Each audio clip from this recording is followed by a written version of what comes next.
México es un país profundamente católico. Su identidad como nación se forjó con la aparición de la Virgen de Guadalupe. Sin embargo, en la primera mitad del siglo XX, el pueblo católico mexicano tuvo que superar una increíble prueba. Luego de terminado el periodo de convulsión conocido como Revolución Mexicana, la tranquilidad estaba lejos de reinar. Grupos violentos peleaban entre sí por el poder y buscaban instaurar un mundo de espaldas a Dios.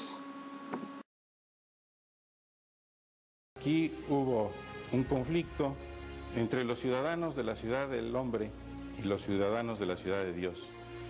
Aquellos que llegaron hasta el desprecio de su propia vida con tal de no fallarle ni a Dios ni al prójimo.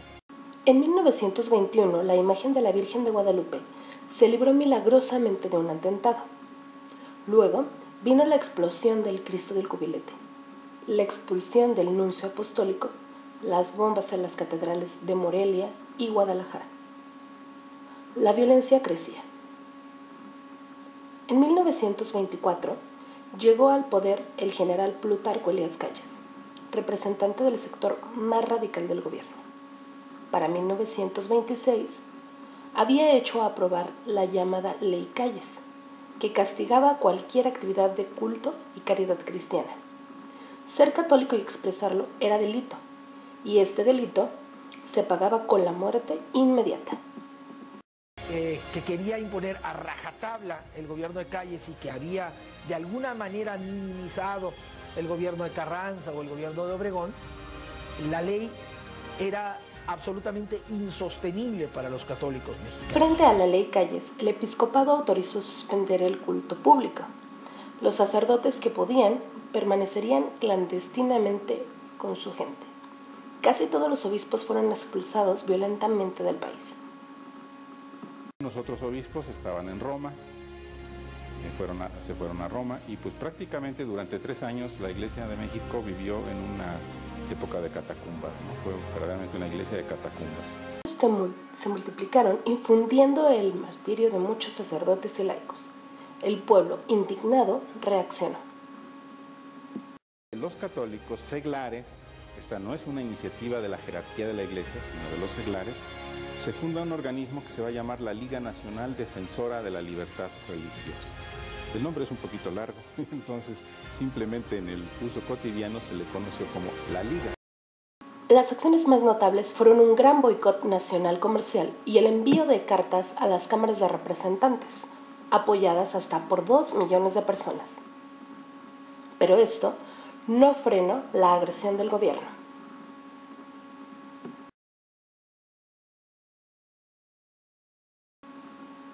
Luego del asesinato del padre Batis y 3 laicos en Salchihuites, un grupo de campesinos se organizó para defenderse. En la medida en que aumentaron las agresiones del gobierno, se fueron armando más grupos de defensa conocidos por el Estado como cristeros.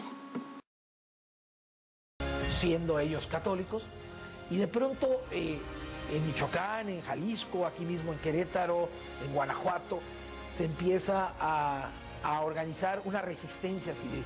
Primero, pues para proteger a los ministros de culto y al culto católico.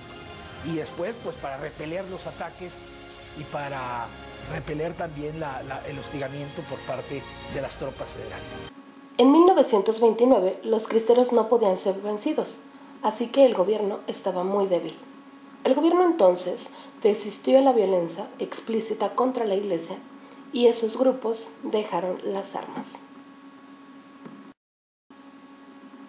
La persecución a la Iglesia había comenzado antes y continuaría después.